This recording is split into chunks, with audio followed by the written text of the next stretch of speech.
നോമ്പിന്റെ ഫർളുകൾ വ ഫുറൂളു സൗമി, നോമ്പിന്റെ ഫർളുകൾ ഇസ്നാനി, രണ്ടെണ്ണമാണ്. നോമ്പിന് രണ്ട് ഫർളാണ്. നിസ്കാരത്തിന് 14 ഫർളുകളുണ്ട്, എന്നാൽ നോമ്പിന് 2 ഫർളുകൾ മാത്രമാണുള്ളത്. അൽ അവ്വലു, ഒന്നാമത്തേത് അന്നിയ്യത്തു ലികുല്ലി യൗമിൻ, എല്ലാ ദിവസവും നിയ്യത്ത് ചെയ്യണം. മുത്തുനബി സല്ലല്ലാഹു അലൈഹി വസല്ലമ തങ്ങൾ നമ്മെ പഠിപ്പിക്കുന്നു, ഇന്നമൽ അഅ്മാലു ബിന്നിയ്യാത്ത്, തീർച്ചയായും അമലുകൾ സ്വീകരിക്കപ്പെടുന്നത് നിയ്യത്തുകൾ കൊണ്ടാണ്. ഒരാൾ നിസ്കരിച്ചു, നിയ്യത്തില്ലാതെ നിസ്കരിച്ചാൽ അതുകൊണ്ട് പ്രയോജനമില്ല. ഒരാൾ നോമ്പനുഷ്ഠിച്ചു, നിയ്യത്തില്ലാതെ നോമ്പനുഷ്ഠിച്ചു, അതുകൊണ്ട് പ്രയോജനമില്ല. ഒരാൾ ഹജ്ജ് കർമ്മം നിർവഹിച്ചു, അല്ലെങ്കിൽ മറ്റെന്തെങ്കിലും സക്കാത്ത് കൊടുത്തു, അവിടെ നിയ്യത്തില്ല, എന്നാൽ അത് അമല് സ്വീകരിക്കുകയില്ല. അപ്പം ഇന്നമൽ അഅ്മാലു ബിന്നിയ്യാത്ത്, തീർച്ചയായും അമലുകൾ സ്വീകാര്യയോഗ്യമാകുന്നത് ബിന്നിയ്യാത്തി, നിയ്യത്തുകളെ കൊണ്ടാണ്. അപ്പൊ ഒന്നാമത്തത് നിയ്യത്താണ്. നമ്മൾ ഏത് കർമ്മം എടുത്തു നോക്കുകയാണെങ്കിലും നിസ്കാരത്തിന്റെ ഒന്നാമത്തെ റുക്കിന് ഏതാണ്? അത് നിയ്യത്താണ്. വുളൂഇന്റെ ഒന്നാമത്തെ റുക്കിന് ഏതാണ്? അത് നിയ്യത്താണ്. അപ്പൊ നിയ്യത്തില്ലാതെ നമ്മുടെ അമലുകൾ സ്വീകരിക്കുകയില്ല. ഇന്നമൽ അഅ്മാലു ബിന്നിയ്യാത്ത്.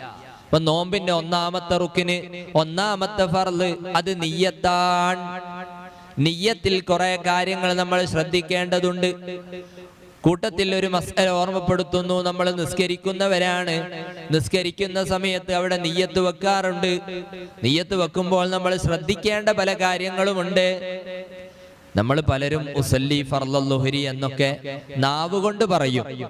നാവ് കൊണ്ട് പറയല് സുന്നത്താണ്. നമ്മുടെ ഖൽബിലാണ് നിയ്യത്ത് വേണ്ടത്. നിസ്കാരത്തിന്റെ ഫർളുകൾ 14 ആണ്. ആ 14 ഫർളുകൾ 3 പാർട്ടാ. 3 പാർട്ടാണ്. 3 പാർട്ട് എന്ന് പറഞ്ഞാൽ, ഒന്ന് ഖൽബി, ഖൽബി എന്ന് പറയുമ്പോൾ ഹൃദയത്തിൽ ഉണ്ടാവേണ്ടതാണ്. രണ്ടാമത്തത് ഖൗലി, ഖൗലി എന്ന് പറയുമ്പോൾ നമ്മുടെ വായ കൊണ്ട് ഉച്ചരിക്കേണ്ടതാണ്. മൂന്നാമത്തത് ഫിഅലി, നമ്മുടെ പ്രവൃത്തിയാണ്. ഈ 3 രൂപത്തിൽ 3 ഇനമാണ് നിസ്കാരത്തിന്റെ ഫർളുകൾ. ഖൽബി, ഖൗലി, ഫിഅലി.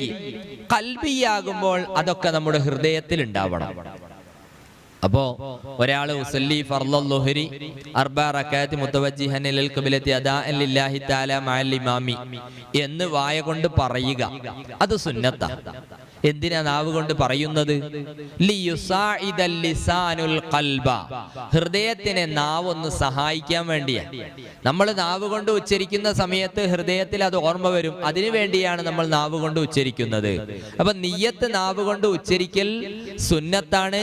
ഖൽബിൽ, ഹൃദയത്തിലാണ് നിയ്യത്ത് വേണ്ടത്. അത് നമ്മൾ പ്രത്യേകം ശ്രദ്ധിക്കണം. നിസ്കാരത്തിന് ഖൗലിയായ ഫർളുകൾ 5 ഉണ്ട്. ഖൗലിയായ ഫർള് എന്ന് പറഞ്ഞാൽ വായ കൊണ്ട് പറയേണ്ടതായ ഫർളുകൾ 5 ഉണ്ട്. അതിൽപ്പെട്ട ഒന്നാണ് തക്ബീറത്തുൽ ഇഹ്റാം, മറ്റൊന്ന് ഫാത്തിഹ, അവസാനത്തെ അത്തഹിയാത്ത്, അവസാനത്തെ അത്തഹിയാത്തിന് ശേഷം മുത്തുനബി സല്ലല്ലാഹു അലൈഹി വസല്ലം തങ്ങളുടെ പേരിലുള്ള സ്വലാത്ത്, സലാം വീട്ടൽ. ഈ 5 ഖൗലിയായ ഫർളുകളാണ്. ഖൗലിയായ ഫർളുകൾ ഉച്ചരിക്കുന്ന സമയത്ത് നാം നമ്മെ കേൾപ്പിക്കണം. നമ്മളിപ്പോ ജമാഅത്തൊക്കെ നിസ്കരിക്കുന്ന സമയത്ത് വലത് സൈഡിലും ഇടത് സൈഡിലും ഒക്കെ ആളുകൾ ഉണ്ടാകും. അവർക്ക് പ്രയാസം ഉണ്ടാവാൻ പാടില്ല. അവർക്ക് പ്രയാസം ഉണ്ടാകുന്ന രൂപത്തിലാവാൻ പാടില്ല. നേരെ മറിച്ച് നമ്മുടെ ശരീരം കേൾക്കുന്ന രൂപത്തിൽ അത് ഉച്ചരിക്കണം. ഉച്ചരിച്ചിട്ടില്ലെങ്കിൽ അത് പരിഗണിക്കുകയില്ല. അപ്പൊ ഖൗലിയായ ഫർളിലുള്ളതായ ഒരു നിബന്ധനയാണ് നമ്മുടെ ശരീരത്തിനെ കേൾപ്പിക്കുക എന്നുള്ളത്. അപ്പൊ തക്ബീറത്തുൽ ഇഹ്റാം നമ്മളെ കേൾപ്പിക്കണം, ഫാത്തിഹ നമ്മളെ കേൾപ്പിക്കണം. അതേ പ്രകാരം തന്നെ അത്തഹിയാത്ത്, അത്തഹിയാത്തിന് ശേഷം മുത്തുനബി സല്ലല്ലാഹു അലൈഹി വസല്ലം തങ്ങളുടെ പേരിലുള്ള സ്വലാത്ത്, സലാം വീട്ടൽ, അതൊക്കെ സ്വന്തം ശരീരത്തിനെ കേൾപ്പിക്കൽ നിർബന്ധമാണ്. അപ്പൊ ഞാൻ പറഞ്ഞു വന്നത് നിയ്യത്ത്. നിയ്യത്തിൽ നമ്മൾ ശ്രദ്ധിക്കേണ്ട കുറെ കാര്യങ്ങളുണ്ട്. നമ്മൾ നിസ്കാരത്തിന്റെ നിയ്യത്ത് പറയാ. നിസ്കാരത്തിന്റെ നിയ്യത്തിൽ 3 കാര്യങ്ങൾ നിർബന്ധം. 3 കാര്യങ്ങൾ നിർബന്ധമാണ്. ഫർള് നിസ്കാരമാണെങ്കിൽ ആ നിയ്യത്തിൽ 3 കാര്യങ്ങൾ നിർബന്ധമാണ്. ഏതാ 3 കാര്യങ്ങൾ? ഒന്ന്, ഞാൻ നിസ്കരിക്കുന്നു, ഇന്ന നിസ്കാരം എന്ന്, ഫർള് എന്നും 3 കാര്യമായില്ലേ? ഞാൻ നിസ്കരിക്കുന്നു, ഫർള്, അതേ പ്രകാരം തന്നെ ഇന്ന നിസ്കാരം. ഉസല്ലി ഫർളൽ ളുഹ്രി, ഉസല്ലി ഫർളൽ ളുഹ്രി, അതാണ് ഏറ്റവും ചുരുങ്ങിയതായ നിയ്യത്ത്. നിസ്കാരത്തിന്റെ നിയ്യത്ത്, ളുഹർ നിസ്കാരത്തിന്റെ നിയ്യത്താണെങ്കിൽ അതിൽ ഏറ്റവും ചുരുങ്ങിയത്, ഫർളുകളൊക്കെ പരിഗണിച്ചുകൊണ്ടുള്ള നിയ്യത്ത് ഉസല്ലി, ഞാൻ നിസ്കരിക്കുന്നു, ഫർള് നിസ്കാരം, അൽ-ളുഹ്രി ളുഹർ. അപ്പൊ ഉസല്ലി ഫർളൽ ളുഹ്രി, ഈ 3 കാര്യങ്ങളും നിയ്യത്തിൽ കൊണ്ടുവരൽ നിർബന്ധമാണ് ഫർള് നിസ്കാരത്തിൽ. എന്നാൽ സുന്നത്ത് നിസ്കാരാണെങ്കിലോ, സുന്നത്ത് നിസ്കാരം തന്നെ 2 രൂപത്തിലുണ്ട്. ഒന്ന് നിരുപാധിക സുന്നത്ത് നിസ്കാരം, രാത്രിയിലൊക്കെ നിസ്കരിക്കുന്ന നിസ്കാരങ്ങളിൽ മുത്തലക്കൻ സുന്നത്ത് നിസ്കാരം, നിരുപാധിക സുന്നത്ത് നിസ്കാരം. ആ സുന്നത്ത് നിസ്കാരമാണെങ്കിൽ ഞാൻ നിസ്കരിക്കുന്നു എന്ന് മാത്രം കരുതിയാൽ മതി. എന്നാൽ നമ്മളിപ്പോ ളുഹറിന്റെ മുമ്പ് നിസ്കരിച്ചു, ളുഹറിന്റെ ശേഷം നിസ്കരിച്ചു, ളുഹ നിസ്കരിച്ചു, ഈ നിസ്കാരങ്ങൾക്കൊക്കെ ഞാൻ നിസ്കരിക്കുന്നു എന്നും ഇന്ന നിസ്കാരമെന്നും നിയ്യത്ത് ചെയ്യണം. ഉസല്ലി ളുഹ, ഉസല്ലി ഞാൻ നിസ്കരിക്കുന്നു, അൽ-ളുഹ ളുഹ നിസ്കാരം ഞാൻ നിർവഹിക്കുന്നു, ഇത് കരുതൽ നിർബന്ധമാണ്. അപ്പൊ ഫർള് നിസ്കാരമാകുമ്പോൾ അതിന്റെ നിയ്യത്തിൽ 3 കാര്യങ്ങൾ നിർബന്ധമാണ്. സാധാരണ സുന്നത്ത് നിസ്കാരമാണെങ്കിൽ അതിൽ 2 കാര്യങ്ങൾ നിർബന്ധമാണ്. മുത്ലക്കൻ സുന്നത്ത് നിസ്കാരം, നിരുപാധിക സുന്നത്ത് നിസ്കാരമാണെങ്കിൽ അതിൽ 1 കാര്യം ഞാൻ നിസ്കരിക്കുന്നു എന്ന് മാത്രം കരുതിയാൽ മതി. മറ്റേത് ഞാൻ ളുഹ നിസ്കരിക്കുന്നു, മറ്റേത് ഞാൻ ളുഹർ എന്ന ഫർള് ഞാൻ നിസ്കരിക്കുന്നു. ഈ 3 കാര്യങ്ങൾ ശ്രദ്ധിക്കണം. അപ്പൊ നമ്മുടെ നിയ്യത്തിൽ ശ്രദ്ധിക്കേണ്ട കാര്യങ്ങളാണ്. ഇപ്പൊ ഞാൻ നോമ്പിന്റെ നിയ്യത്ത് പറഞ്ഞു തുടങ്ങിയ സമയത്ത് അതുമായി ബന്ധപ്പെട്ട നമ്മൾ ദിവസവും ചെയ്യുന്ന ഒരു അമലാണല്ലോ, എല്ലാ ദിവസവും നമ്മൾ ചെയ്യുന്ന ഒരു അമലാണ് നിസ്കാരം. ആ നിസ്കാരത്തിന്റെ നിയ്യത്ത് കൂടി ഓർമ്മപ്പെടുത്തി എന്ന് മാത്രം. അപ്പൊ നമ്മൾ അതൊക്കെ നല്ലോണം ശ്രദ്ധിക്കണം. അല്ലാഹു സുബ്ഹാനഹു വ തആല നമ്മുടെ അമലുകളൊക്കെ സ്വീകരിക്കുമാറാവട്ടെ. ഇനി നിയ്യത്തിൽ, ഏത് നോമ്പിന്റെ നിയ്യത്തിൽ നിർബന്ധമുള്ള കുറച്ച് കാര്യങ്ങൾ, അതായത് അവിടെ ഷർത്തായ കാര്യങ്ങളുണ്ട്. ഒന്ന് അത്തബീതു, രാപ്പാർപ്പിക്കുക. നോമ്പിന്റെ നിയ്യത്ത് നമ്മൾ രാത്രിയിൽ വെക്കണം. രാത്രി എന്ന് പറയുമ്പോൾ മഗ്രിബിന്റെയും സുബ്ഹിയുടെയും ഇടയിലുള്ള സമയം, മഗ്രിബിന്റെയും സുബ്ഹിയുടെയും ഇടയിലുള്ള സമയത്താണ് നമ്മുടെ നിയ്യത്ത് ഉണ്ടാവേണ്ടത്. രാത്രിയിലാവൽ നിർബന്ധമാണ്. ഫർള് നോമ്പാണെങ്കിൽ അതിന്റെ നിയ്യത്ത് രാത്രിയിലാവണം, അത് നിബന്ധനയാണ്. നമ്മൾ പ്രത്യേകം ശ്രദ്ധിക്കേണ്ടതാണ്. മഗ്രിബിന്റെയും സുബ്ഹിന്റെയും ഇടയിലാണ് നിയ്യത്ത് ഉണ്ടാവേണ്ടത്. ഇനി സുന്നത്ത് നോമ്പാണെങ്കിലോ, ഇനി റമദാൻ കഴിഞ്ഞാൽ ശവ്വാലിൽ 6 ദിവസം നോമ്പനുഷ്ഠിക്കൽ സുന്നത്താണ്. അതേ പ്രകാരം പിന്നെ അടുത്ത മാസം ദുൽഹിജ്ജ മാസത്തിൽ അറഫ ദിവസം നോമ്പനുഷ്ഠിക്കൽ സുന്നത്താണ്. ദുൽഹിജ്ജ 1 മുതൽ 8 വരെ നോമ്പനുഷ്ഠിക്കൽ സുന്നത്താണ്. മുഹറം 9, 10 നോമ്പനുഷ്ഠിക്കൽ സുന്നത്താണ്. എല്ലാ തിങ്കളാഴ്ചയും നോമ്പനുഷ്ഠിക്കൽ സുന്നത്താണ്. വ്യാഴാഴ്ച സുന്നത്താണ്. ഇങ്ങനെ തുടങ്ങി കുറെ സുന്നത്തായ നോമ്പുകളുണ്ട്. സുന്നത്തായ നോമ്പുകൾക്ക് എപ്പോഴാണ് നമ്മൾ നിയ്യത്ത് ചെയ്യേണ്ടത്? സുന്നത്തായ നോമ്പുകൾക്ക് രാത്രിയിൽ തന്നെ ചെയ്യണം. പക്ഷേ അവിടെ ഒരു വിട്ടുവീഴ്ച ഒന്ന് അധികമുണ്ട്. ഉച്ചന്റെ മുമ്പ് നിയ്യത്ത് ചെയ്താൽ മതി, ഉച്ചന്റെ മുമ്പ് നിയ്യത്ത് ചെയ്താൽ മതി. പക്ഷേ അവിടെ നിബന്ധനയുണ്ട്. സുബ്ഹി മുതൽ നിയ്യത്ത് ചെയ്യുന്നത് വരെ നോമ്പ് മുറിയുന്ന കാര്യങ്ങളൊന്നും ചെയ്യാൻ പാടില്ല. ഒരു ഉദാഹരണം പറയാ, ശവ്വാല് മാസാണ്. ശവ്വാല് മാസത്തിലെ 6 നോമ്പ് സുന്നത്താണ്. ഒരാൾ നോറ്റിട്ടില്ല. അങ്ങനെയാണ് ഒരു ദിവസം അദ്ദേഹം സുബ്ഹിക്കൊക്കെ എഴുന്നേറ്റു, സുബ്ഹി കഴിഞ്ഞു, നോമ്പ് മുറിയുന്ന കാര്യങ്ങളൊന്നും ചെയ്തിട്ടില്ല. 8 മണിയായി അല്ലെ 10 മണിയായി. ആ സമയത്ത് അദ്ദേഹം അങ്ങനെ ചിന്തിക്കുക, ഇന്ന് ഞാനങ്ങ് നോമ്പ് പറ്റാലോ, എന്നാ വേഗം നിയ്യത്ത് ചെയ്താൽ മതി. അപ്പൊ സുന്നത്ത് നോമ്പാണെങ്കിൽ ഉച്ചയുടെ മുമ്പ് നിയ്യത്ത് ചെയ്താൽ മതി. ഫർള് നോമ്പാണെങ്കിൽ അവിടെ നിയ്യത്ത് രാത്രിയിലാവൽ നിർബന്ധമാണ്. അപ്പൊ രാപ്പാർപ്പിക്കണം, നിയ്യത്ത് രാത്രിയിലാവണം, അത് നിർബന്ധമാണ്. അതേ പ്രകാരം തന്നെ നിജപ്പെടുത്തണം. നിജപ്പെടുത്തുക എന്ന് പറഞ്ഞാൽ എങ്ങനെയാ? റമദാനിലെ നോമ്പ്, ഈ ഫർള് നോമ്പ് എന്ന് പറയുമ്പോൾ നമുക്കൊക്കെ ഒരു ധാരണ ഉണ്ടാവും, ഫർള് നോമ്പാകേല് റമദാൻ മാസത്തിലത്തെ അല്ലേ ഫർള് നോമ്പുള്ളൂ എന്നുള്ളൊരു ധാരണ ചില ആളുകൾക്ക് ഉണ്ടാവും. അത് മാത്രല്ല, ഒരാൾ നോമ്പ് നേർച്ചയാക്കി, അതും ഫർള് തന്നെ. ഒരാൾ നോമ്പ് നേർച്ചയാക്കിയാൽ അത് ഫർളാണ്. അല്ലെങ്കിൽ കഫാറത്ത് ഉണ്ടാവും. കഫാറത്ത് ഉണ്ടെങ്കിൽ ആ നോമ്പ് ഫർളാണ്. എങ്ങനെയാ കഫാറത്ത് ഉണ്ടാകുക? ഒരു ഉദാഹരണം പറയാം. ഒരാൾ റമദാൻ മാസം നോമ്പനുഷ്ഠിച്ചുകൊണ്ട് അവന്റെ ഭാര്യയുമായി ബന്ധപ്പെട്ടു. എന്നാൽ അത് കാരണം ഇവൻ ഇസ്ലാമിക നിയമം അനുസരിച്ച് അവിടെ കഫാറത്ത് നിർബന്ധമാണ്. എന്താണ് കഫാറത്ത്? ഒരടിമയെ മോചിപ്പിക്കുക. അത് ഇന്ന് സാധ്യമല്ലല്ലോ, ഒരടിമയെ മോചിപ്പിക്കൽ സാധ്യമല്ല. അപ്പൊ എന്ത് ചെയ്യണം? 60 ദിവസം തുടർച്ചയായി നോമ്പനുഷ്ഠിക്കണം. ഷഹ്റൈനി മുതതാബിഐനി, തുടർച്ചയായി 60 ദിവസം നോമ്പനുഷ്ഠിക്കുക. അടിമയെ മോചിപ്പിക്കാൻ സാധ്യമല്ല, അതുകൊണ്ട് തുടർച്ചയായി 60 ദിവസം നോമ്പനുഷ്ഠിക്കുക. ഇനി അതിന് കഴിയുന്നില്ല എങ്കിൽ 60 മിസ്കീന്മാർക്ക് ഭക്ഷണം നൽകുക. ഇതാണ് കഫാറത്ത്. അപ്പൊ അവിടെ അടിമയെ മോചിപ്പിക്കൽ സാധ്യമല്ല, അതുകൊണ്ട് 60 നോമ്പ് നോൽക്കണം എന്ന് പറഞ്ഞു. ഈ നോമ്പൊക്കെ ഫർളായ നോമ്പാണ്. അവിടെയും നിയ്യത്ത് രാത്രിയിലാവണം. നിയ്യത്ത് രാത്രിയിലാവൽ നിർബന്ധമാണ്. ഒത്തഴീനു, അതേ പ്രകാരം തന്നെ നിജപ്പെടുത്തുകയും വേണം. ഞാൻ എന്താ കഫാറത്ത് നോമ്പ് നോൽക്കുകയാണ്, അല്ലെ നേർച്ചയാണ്, ഞാൻ നേർച്ച നോമ്പ് നോൽക്കുകയാണ്, അല്ലെ റമദാൻ മാസത്തിലെ നോമ്പ് നോൽക്കുകയാണ് എന്നിങ്ങനെ നിയ്യത്ത് ചെയ്യുമ്പോ അവിടെ തഴീന് നിർബന്ധമാണ്. അപ്പൊ നോമ്പിന്റെ ഏറ്റവും ചുരുങ്ങിയ നിയ്യത്ത് ഇപ്പൊ എങ്ങനെയാ? നവൈതു സൗമ റമദാന. നിയ്യത്തിൽ വെച്ച് ഏറ്റവും ഷോർട്ടായത് നവൈതു സൗമ റമദാന, റമദാൻ മാസത്തിലെ നോമ്പിനെ ഞാൻ കരുതി. അതാണ് ഏറ്റവും ഷോർട്ടായ നിയ്യത്ത്. സാധാരണ നമ്മൾ വെക്കുന്ന നിയ്യത്ത് നവൈതു സൗമ ഗദിൻ അൻ അദാഇ ഫർളി റമളാനി ഹാദിഹി സനതി ലില്ലാഹി തആല എന്നാണല്ലോ നമ്മൾ നിയ്യത്ത് ചെയ്യാറുള്ളത്. എന്നാൽ നിയ്യത്തിൽ വെച്ച് ഏറ്റവും ചുരുങ്ങിയത് നവൈതു സൗമ റമളാന, നവൈതു ഞാൻ കരുതി, സൗമ റമളാന റമളാൻ മാസത്തിലെ നോമ്പിനെ ഞാൻ കരുതി എന്ന് പറയുക. അതാണ് ഏറ്റവും ഷോർട്ടായ നിയ്യത്ത്. അപ്പൊ അവിടെ എന്ത് വന്നു? തഴീന് നിജപ്പെടുത്തൽ വന്നില്ലേ? സൗമ റമളാന, റമളാൻ മാസത്തിലെ നോമ്പ് എന്ന് അവിടെ നിജപ്പെടുത്തൽ വന്നു. അപ്പൊ നോമ്പ് അനുഷ്ഠിക്കുമ്പോ നിയ്യത്ത് ഇങ്ങനെ ചെയ്യണം, നവൈതു സൗമ റമളാന, ഏറ്റവും ചുരുങ്ങിയതായ നിയ്യത്താണത്. അപ്പൊ നിയ്യത്തിൽ ശ്രദ്ധിക്കേണ്ട 2 കാര്യങ്ങൾ, ഒന്ന് രാത്രിയിലാവണം, മറ്റൊന്ന് നിജപ്പെടുത്തണം.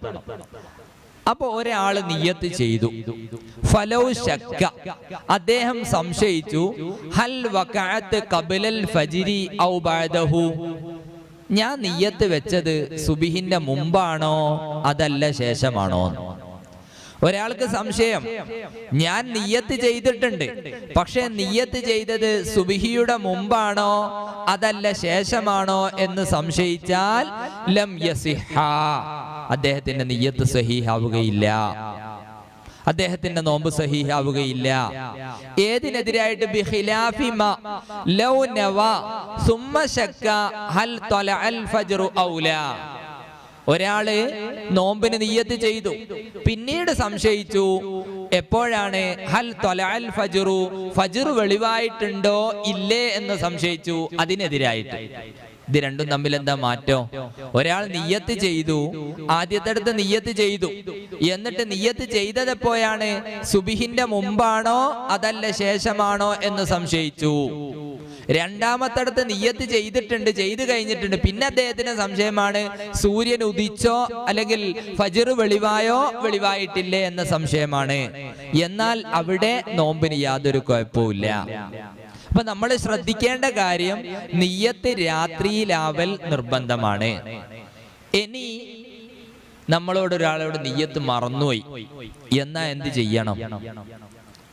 ഒരു വീട്ടിൽ നിന്ന് ഒരാള് പറഞ്ഞ് ഭാര്യയോട് പറയാ, അല്ലാ, ഇന്നലെ ഞാൻ പള്ളിയിൽ നിന്ന് തറാവി കഴിഞ്ഞ് വിത്തിർന്ന് നിൽക്കാതെ അങ്ങ് പോന്നതാ, എന്നോട് നിയ്യത്ത് ചെയ്യാൻ മറന്നുപോയിട്ടോ. എപ്പോഴാ? ഒരു 10 മണിയായ സമയത്ത്, രാവിലെ ഒരു 10 മണി 11 മണിയായ സമയത്താ പറയുന്നത്, എന്നോട് ഇന്നലെ നിയ്യത്ത് വെക്കാൻ മറന്നുപോയി. എന്നാ എന്ത് ചെയ്യും? അപ്പൊ നിയ്യത്ത് ചെയ്യാൻ മറന്നാൽ നമ്മൾ എന്ത് ചെയ്യണം? എന്തായാലും നിയ്യത്തില്ലല്ലോ, അതുകൊണ്ട് നോമ്പ് കിട്ടൂല, വേഗം ഭക്ഷണം കഴിക്കുക. അത് പറ്റുമോ? അത് പറ്റൂല. നമ്മൾ ശ്രദ്ധിക്കേണ്ട കാര്യമാണ്, ഒരാളോട് നിയ്യത്ത് ചെയ്യാൻ മറന്നാൽ പിറ്റേ ദിവസം 10 മണിയായ സമയത്താണ് അദ്ദേഹത്തിന് ഓർമ്മ വരുന്നത്, ഞാൻ നിയ്യത്ത് ചെയ്തിട്ടില്ലല്ലോ. എന്നാൽ വേഗം നോമ്പ് മുറിയുന്ന കാര്യങ്ങൾ ചെയ്യുക, അതൊരിക്കലും പാടില്ല. പിന്നെ അവൻ ചെയ്യേണ്ടത് ഇംസാക്ക്, നോമ്പുകാരനെ പോലെ കഴിയൽ നിർബന്ധമാണ്. പിന്നെ ഒരു ദിവസം റമദാൻ കഴിഞ്ഞതിന് ശേഷം ഈ നോമ്പ് ഖളാ വീട്ടലും നിർബന്ധമാണ്. അവിടെ നമ്മൾ ശ്രദ്ധിക്കേണ്ട കാര്യം, ഒരാളോട് നിയ്യത്ത് ചെയ്യാൻ മറന്നു, നിയ്യത്ത് ചെയ്യാൻ മറന്നാൽ അദ്ദേഹത്തിന് ഇംസാക്ക് നിർബന്ധമാണ്. ഇംസാക്ക് എന്ന് പറഞ്ഞാൽ നോമ്പുകാരനെ പോലെ കഴിയുക. യഥാർത്ഥത്തിൽ നിയ്യത്തില്ലാത്തത് കൊണ്ട് നോമ്പുകാരനല്ല, പക്ഷെ നോമ്പുകാരനെ പോലെ കഴിയുക. ഓന് ഭക്ഷണമൊന്നും കഴിക്കാൻ പാടില്ല.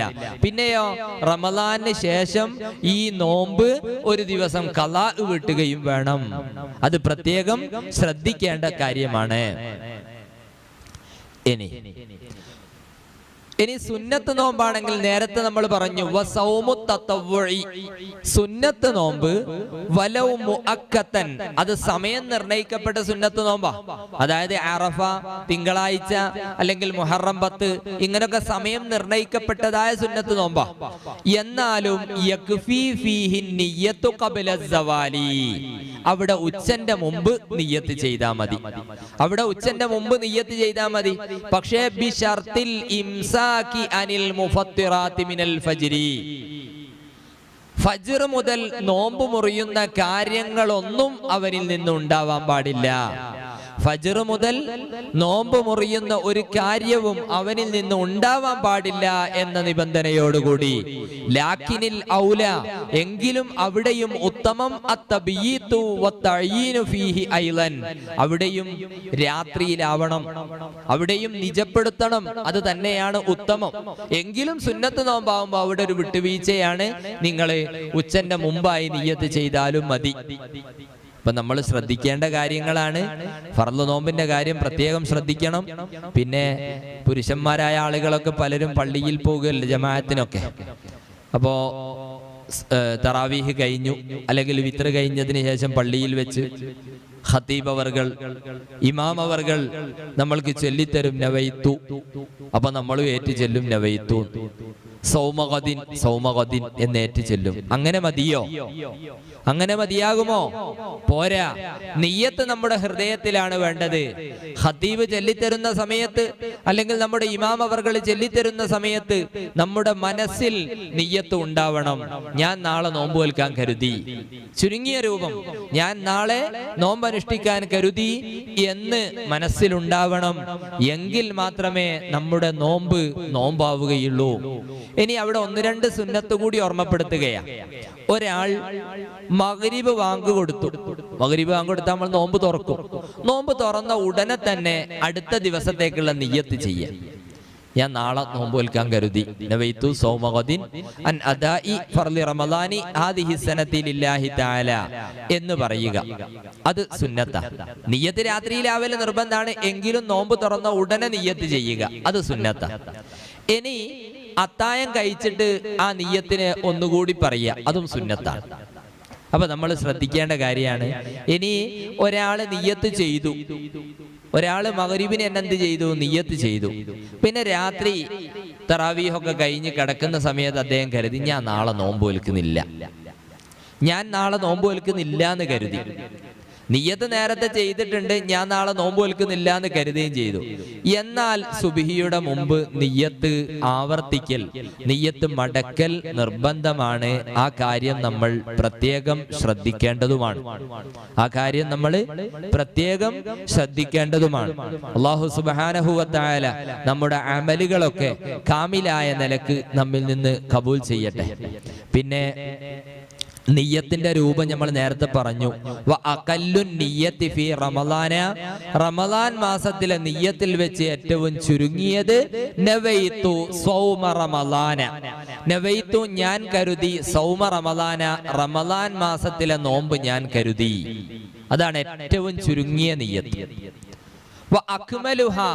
പരിപൂർണമായത് നവൈതു സൗമഗദിൻ അൻ അദാഇ ഫർളി റമളാനി ഹാദിഹി സനതി ലില്ലാഹി തആല.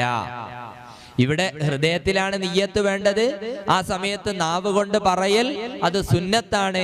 ആ കാര്യം കൂടി നമ്മൾ ശ്രദ്ധിക്കണം. നവൈത്തു, ഞാൻ അതിന്റെ അർത്ഥം ഒന്ന് പറയട്ടോ. നവൈത്തു, ഞാൻ കരുതി, സൗമഗദിൻ, നാളത്തെ നോമ്പിന്, അൻ അദാഇ, അദാ ആയ, ഫർളി റമദാനി, റമദാൻ മാസത്തിലെ ഫർളായ, ഹാദിഹി സനത്തി, ഈ വർഷത്തിലെ, ലില്ലാഹി തആല, അല്ലാഹു തആലാക്ക് വേണ്ടി. സാധാരണ നിയ്യത്ത് വെക്കുമ്പോ അതിന്റെ ഒരു തർത്തീബിൽ, ക്രമത്തിലാണ് വെക്കലുള്ളത്. നവൈത്തു സൗമഗദിൻ അൻ അദാഇ ഫർളി റമദാനി ഹാദിഹി സനതി ലില്ലാഹി തആല. ഇതിൽ നമ്മൾക്കൊക്കെ ഉണ്ടാകുന്ന ഒരു സംശയമാണ്. നമ്മൾ തറാവിയൊക്കെ കഴിഞ്ഞ് പള്ളിയിൽ നിന്ന് അല്ലെങ്കിൽ ഉമ്മമാരാകുമ്പോൾ വീട്ടിൽ നിന്നൊക്കെ നിയ്യത്ത് ചെയ്യുമ്പോൾ നമ്മൾ സാധാരണ എങ്ങനെയാ നിയ്യത്ത് ചെയ്യുക? നാളത്തെ നോമ്പിന്. അപ്പൊ ചില ആളുകൾക്കുള്ള ഒരു സംശയമാണ്, നമ്മൾ സുബിഹിക്ക് അല്ലെങ്കിൽ സുബീന്റെ മുമ്പ് എഴുന്നേറ്റ് അത്തായം കഴിച്ചു, അത്തായം കഴിച്ചാരാ നിയ്യത്ത് ചെയ്യുന്നത്, അപ്പോഴാണെങ്കിലും നാളത്തെ നോമ്പ് എന്ന് തന്നെയാണോ നിയ്യത്ത് ചെയ്യേണ്ടത്? ഒരു സംശയമാണത്. നാളെ എന്ന് പറയുമ്പോൾ അടുത്ത ദിവസം എന്നല്ലേ. അപ്പൊ രാവിലെ നമ്മള് തഹജ്ജുദിന് നേരത്തെ എഴുന്നേറ്റു, പിന്നെ അത്തായം കഴിച്ചു, നോക്കുമ്പോ ഇത് തിങ്കളാഴ്ച തന്നെയല്ലേ, പിന്നെ നാളെ എന്ന് വെക്കാനുണ്ടോ എന്ന് ചിലരൊക്കെ ഒരു ഇഷ്കാല്, സംശയം ചോദിക്കാറുണ്ട്. ഇവിടെ യഥാർത്ഥത്തിൽ നമ്മൾ ശ്രദ്ധിക്കേണ്ടത് സൗമഗദിൻ, നാളത്തെ നോമ്പ് എന്നതുകൊണ്ട് ഇവിടെയുള്ള ഉദ്ദേശം അടുത്ത പകൽ, ഇനി വരാനിരിക്കുന്ന പകൽ ഞാൻ നോമ്പനുഷ്ഠിക്കാൻ കരുതി. മഗ്രിബിന് നിയ്യത്ത് ചെയ്യാണെങ്കിലും അത്തായം കഴിച്ച് സുബഹിന്റെ തൊട്ട് മുമ്പായി നിയ്യത്ത് ചെയ്യുമ്പോഴും തറാവീഹിന് ശേഷം നിയ്യത്ത് ചെയ്യുകയാണെങ്കിലും ഏത് സമയത്ത് നിയ്യത്ത് ചെയ്യുകയാണെങ്കിലും ഇങ്ങനെ തന്നെയാണ് നിയ്യത്ത് ചെയ്യേണ്ടത്. നവൈത്തു സൗമഗദിൻ, നാളത്തെ നോമ്പ് അഥവാ അടുത്ത പകൽ ഞാൻ നോമ്പ് വെൽക്കുക. അടുത്ത പകൽ എന്നാണ് ഇവിടെ ഉദ്ദേശം. അത് നമ്മളൊക്കെ പ്രത്യേകം ശ്രദ്ധിക്കണം. പലർക്കും ഉണ്ടാകുന്ന ഒരു സംശയമാണ്, പലർക്കും ഉണ്ടാകുന്ന സംശയമാണ്. അതുകൊണ്ടാണ് ഞാൻ പ്രത്യേകം ഓർമ്മപ്പെടുത്തിയത്. അപ്പൊ നോമ്പിന്റെ ഫർളുകൾ രണ്ടാണ്. ഒന്നാമത്തത് നിയ്യത്താണ്.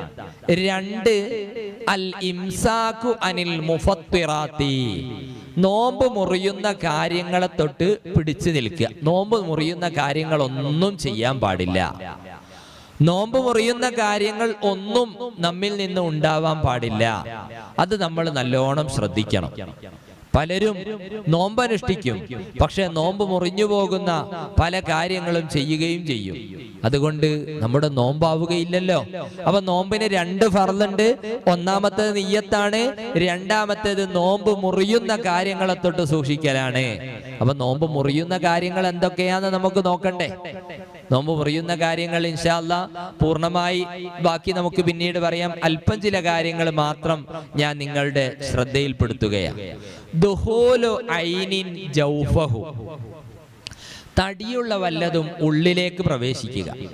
നമ്മുടെ ശരീരത്തിന്റെ ഉള്ളിലേക്ക് തടിയുള്ള വല്ലതും പ്രവേശിച്ചാൽ ആ പ്രവേശിക്കലോടുകൂടി നോമ്പ് മുറിയും. ചില ആളുകൾക്കൊരു ധാരണ ഉണ്ടാകും, നമ്മൾ എന്തെങ്കിലും ഭക്ഷണം കഴിച്ചാലേ നോമ്പ് മുറിയും, അല്ലെങ്കിൽ വെള്ളം കുടിച്ചാലേ നോമ്പ് മുറിയും എന്നുള്ളൊരു ധാരണ ഉണ്ടാകും. അത് മാത്രമല്ല, ഭക്ഷണം കഴിച്ചാൽ നോമ്പ് മുറിയും, വെള്ളം കുടിച്ചാൽ നോമ്പ് മുറിയും, അതോടൊപ്പം നോമ്പ് മുറിയുന്നതായ പല കാര്യങ്ങളും ഉണ്ട്. ഒരാൾ അദ്ദേഹത്തിന്റെ ചെവിയിൽ ചെറുവിരൽ, നമ്മുടെ ചെറുവിരൽ ചെവിയിലേക്ക് ഇട്ടാൽ എവിടെ എത്തുന്നുണ്ട്, അതിനേക്കാൾ അപ്പുറത്തേക്ക് വല്ലതും കടത്തിയാൽ അവന്റെ നോമ്പ് മുറിയുന്നതാണ്. നമ്മൾ ശ്രദ്ധിക്കണം. റമദാനില് നോമ്പനുഷ്ഠിച്ചുകൊണ്ട് നമ്മൾ പകൽ നോമ്പനുഷ്ഠിച്ചുകൊണ്ട് ചെവിയിൽ തോണ്ടിയാലൊക്കെ പ്രശ്നമാണ്. നമ്മുടെ ചെറുവിരൽ എവിടെ എത്തും? ചെവിയിലേക്ക് ഇങ്ങനെ വെക്കുന്ന സമയത്ത് ചെറുവിരൽ എത്തുന്ന ഒരു സ്ഥലമുണ്ട്, അതിനേക്കാൾ അപ്പുറത്തേക്ക് വല്ലതും കടന്നാൽ നമ്മുടെ നോമ്പ് മുറിഞ്ഞു പോകും. അതേ പ്രകാരം തന്നെ നമ്മൾ ചെവിയിലേക്ക് മരുന്നുറ്റിച്ചാൽ നമ്മുടെ നോമ്പ് മുറിയും. മൂക്കിലേക്ക് മരുന്നുറ്റിച്ചാൽ നോമ്പ് മുറിയും. ഇതൊക്കെ തുറക്കപ്പെട്ട ദ്വാരമാണ്. അപ്പൊ തുറക്കപ്പെട്ട ദ്വാരത്തിലൂടെ ഉള്ളിലേക്ക് വല്ലതും പ്രവേശിച്ചാൽ നോമ്പ് മുറിയുന്നതാണ്. എന്നാൽ കണ്ണിൽ മരുന്നുറ്റിച്ചാലോ? ഒരാൾക്ക് കണ്ണിന് അസുഖമായി, മരുന്നുറ്റിക്കണം.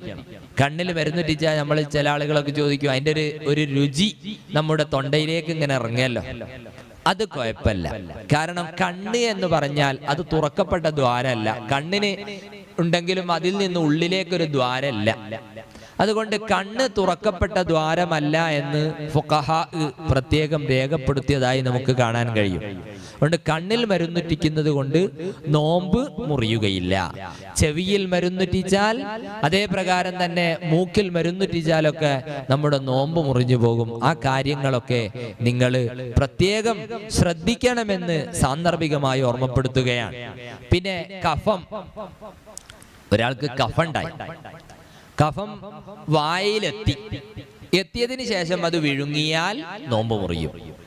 കഫം വായയിലെത്തിയതിന് ശേഷം നമ്മൾ അത് വിഴുങ്ങിയാൽ നമ്മുടെ നോമ്പ് മുറിഞ്ഞു പോകും. ഉമിനീര് വിഴുങ്ങുന്നത് കൊണ്ട് നോമ്പ് മുറിയുകയില്ല. നമ്മുടെ വായിൽ ഇങ്ങനെ ഉമിനീരുണ്ടാകുമല്ലോ, ആ ഉമിനീര് വിഴുങ്ങുന്നത് കൊണ്ട് നോമ്പ് മുറിയുകയില്ല. പക്ഷെ അവിടെ ശ്രദ്ധിക്കണം, പല്ലിന്റെ ഊന് പൊട്ടി അങ്ങനെ രക്തം കലർന്നു, അങ്ങനെ മുത്തനജ്ജിസായ ഉമിനീരാണ് വിഴുങ്ങുന്നത് എങ്കിൽ നോമ്പ് മുറിയും. അല്ലെങ്കിൽ മറ്റെന്തെങ്കിലും വസ്തുക്കളെ കൊണ്ട് പകർച്ചയായ ഉമിനീരാണെങ്കിൽ ആ ഉമിനീര് വിഴുങ്ങിയാലും നോമ്പ് മുറിയും. എന്നാൽ തനിച്ചതായ യാതൊരു കലർപ്പുമില്ലാത്ത ഉമിനീര് വിഴുങ്ങുന്നത് കൊണ്ട് നോമ്പ് മുറിയുകയില്ല. കഫം വിഴുങ്ങിയാൽ നോമ്പ് മുറിയുകയും ചെയ്യും.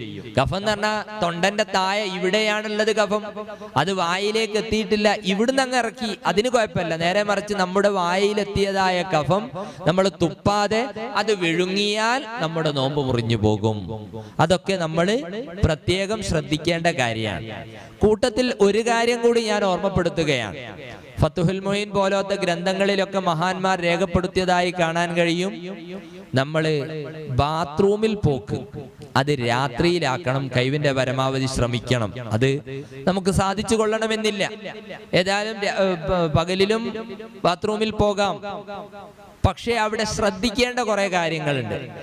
നമ്മള് കഴുകുന്ന സമയത്ത് നമ്മുടെ വിരല് അത് ഉള്ളിലേക്ക് കയറി പോകാൻ പാടില്ല. കഴുകുന്ന സമയത്ത് നമ്മളെ വിരലെന്താക്കി ഉള്ളിലേക്കായി പോയി.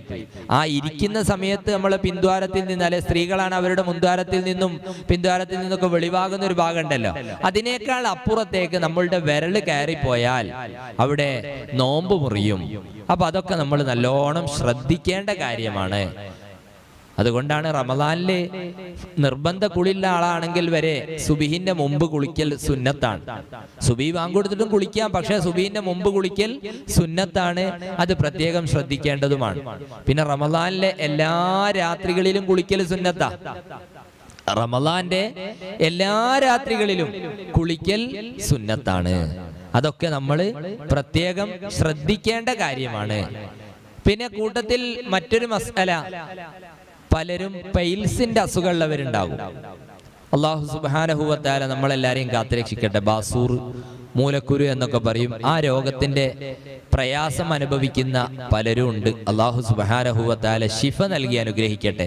കാര്യം ഓർമ്മപ്പെടുത്തുന്നു, നമ്മളൊക്കെ സുബിഹി നിസ്കരിക്കുന്നവരാണ്. സുബിഹിന്റെ മുമ്പ് 2 റക്അത്ത് സുന്നത്ത് നിസ്കാരമുണ്ട്. ഉമ്മമാരെ, ഉപ്പമാരെ, സഹോദരന്മാരെ, സഹോദരിമാരെ, നമ്മളൊക്കെ അത് നിത്യവും നിർവഹിക്കണം. അല്ലാഹു തൗഫീഖ് നൽകുമാറാവട്ടെ.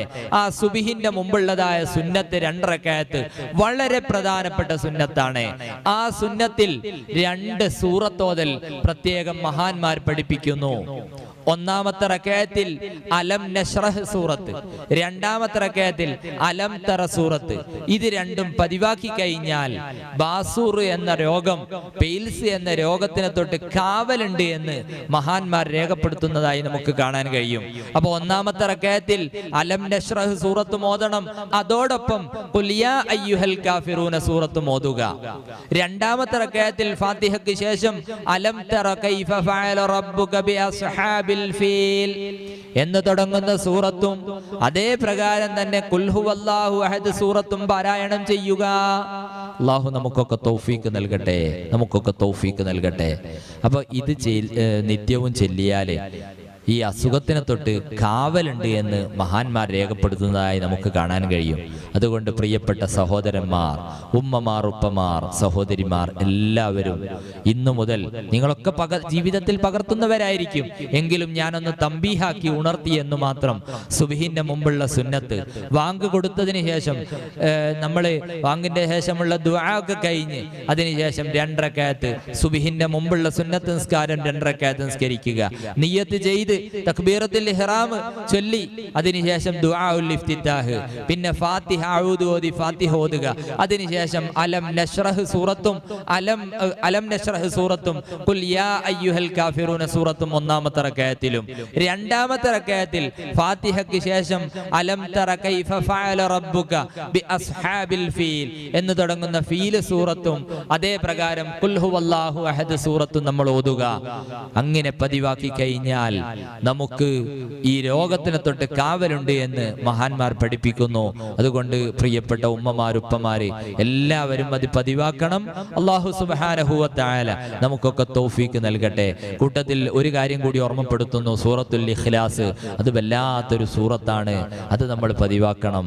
മൻ ഖറഅ സൂറത്തുൽ ഇഖ്ലാസ് കുല്ല യൗമിൻ 50 മറ നൂദിയ ലഹു മിൻ ഖബ്രിഹി യൗമൽ ഖിയാമ ഖും യാ മാദിഹല്ലാഹ് ഫദ്ഖുലിൽ ജന്ന ശഫീഉനാ റസൂലുള്ളാഹി.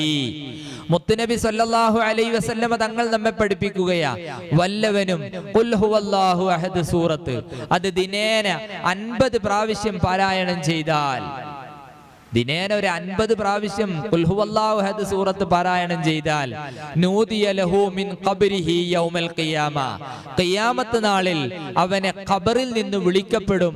ഖും യാ മാദിഹല്ലാഹ് ഫദ്ഖുലിൽ ജന്ന. ഖിയാമത്ത് നാളിൽ സൂറന്ന കാഹളത്തിൽ ഇസ്രാഫീൽ അലൈഹിസ്സലാം 2-ാമത്തെ ഊത്തൂതുന്ന സമയത്ത് ഖബറിൽ നിന്ന് എല്ലാവരും ഉയർത്തെഴുന്നേൽക്കും.